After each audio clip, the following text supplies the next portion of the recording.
প্রিয় ভিউয়ার্স, আসসালামু আলাইকুম। আশা করি অনেক ভালো আছেন। আমাদের মাঝে যারা হোয়াটসঅ্যাপ ইউজ করি, হোয়াটসঅ্যাপ ব্যবহার করি, তারা কিন্তু আমি আজকে 3টা সেটিংস দেখাবো, যে সেটিংসগুলো আপনাদের অনেক গুরুত্বপূর্ণ, অনেক বেশি গুরুত্বপূর্ণ। যে সেটিংসগুলো জানার পর আপনি এই দৈনন্দিন জীবনে এগুলো ইউজ করতে পারবেন খুব সহজে। এটা ইউজ করার জন্য আপনি প্রথমে হোয়াটসঅ্যাপে চলে যাবেন। তো এখন আপনি যদি চান যে আপনার হোয়াটসঅ্যাপে আপনি নিজের মতো করে আপনি এখানে মানে একটা অ্যাপসে কিন্তু আপনি 2টা অ্যাকাউন্ট চালাতে পারবেন, মানে 2টা নাম্বার দিয়ে আপনি হোয়াটসঅ্যাপের অ্যাকাউন্টটা চালাতে পারবেন। একটা হয়তো আর আপনার পার্সোনালভাবে চালাতে পারেন, আর একটা আপনি সবার সাথে শেয়ার করতে পারবেন বা এই অ্যাকাউন্টটা নিয়ে কাজ করতে পারেন। সেক্ষেত্রে আপনি যেটা করতে পারেন, এখান থেকে হোয়াটসঅ্যাপে আসবেন, থ্রি লাইনে ক্লিক করবেন, সেটিংসে আসবেন, আসার পর অ্যাকাউন্টে আসবেন। অ্যাকাউন্টে আসার পর জাস্ট এখান থেকে অ্যাড অ্যাকাউন্টে ক্লিক করে দিলে আপনার এখানে যেটা হবে, এখান থেকে আপনি পেয়ে যাবেন হচ্ছে অ্যাড অ্যাকাউন্ট। এটাতে ক্লিক করে দিলে আপনার হচ্ছে আবার নতুন করে হোয়াটসঅ্যাপটা আপনাদের মাঝে শো করবে। তারপর আপনি যে নাম্বার দিয়ে অ্যাকাউন্ট ক্রিয়েট করতে চান, ঠিক সেই নাম্বারটা দিয়ে আপনি ক্লিক করলে আপনার অ্যাকাউন্টটা আরেকটা অ্যাকাউন্ট ক্রিয়েট করা হয়ে যাবে। দেন হচ্ছে আপনার 2টা অ্যাকাউন্টের অপশনে এখানে দেওয়া থাকবে, আপনার 2টা নাম্বার শো করবে। যে নাম্বারটা দিয়ে আপনি অ্যাকাউন্টটা চালাতে চান, সেই নাম্বারটা ক্লিক করে সিলেক্ট করে আপনি চালাতে পারেন। তো এখন হচ্ছে আপনাদেরকে আর একটা সেটিংস আপনাদেরকে দেখা দিই।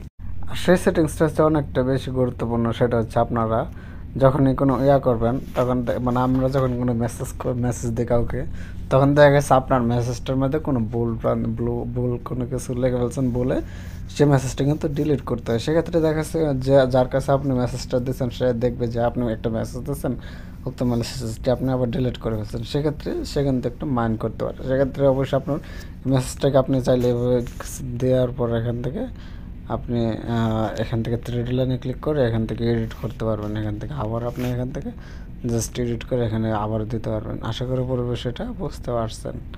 তো আমি আবার আরেকটা সেটিংস দেখাতেছি, 3 নম্বর যে সেটিংসটা। অলরাইট, এখন যে সেটিংস দেখো সেটা হচ্ছে এখানে চাইলে আপনি আপনার ব্যাকগ্রাউন্ডে যে কোনো কারোর পিকচার আপনি এখানে সেট করতে পারবেন। মানে আপনি চাইলে আপনার নিজস্ব পিকচার থেকে শুরু করে এখান থেকে সব কিছু পিকচার, আর যার সাথে চ্যাট করতেছেন চাইলে আপনি তার পিকচারও আপনার একটা অ্যাকাউন্টে সেট করতে পারবেন। সো এটা করার জন্য আপনি জাস্ট এখান থেকে থ্রি ডটে ক্লিক করবেন। করার পর এখান থেকে যে কোনো ওয়ালপেপার অপশনটা চলে আসছে, জাস্ট ওয়ালপেপার অপশনে ক্লিক করবেন। দেন হচ্ছে আপনি এখান থেকে চেঞ্জে ক্লিক করবেন।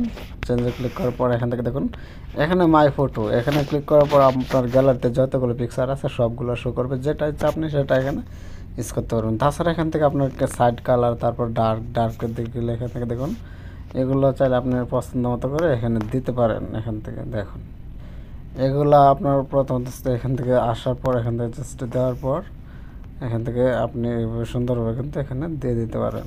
দেখুন, সো আপনি এই যে দেখুন এটা কিন্তু সিলেক্ট হয়ে গেছে। সো আশা করি 3টা অপশনে আপনাদের কাছে ভালো লাগছে। ভালো লাগলে অবশ্যই একটা লাইক করে দিন।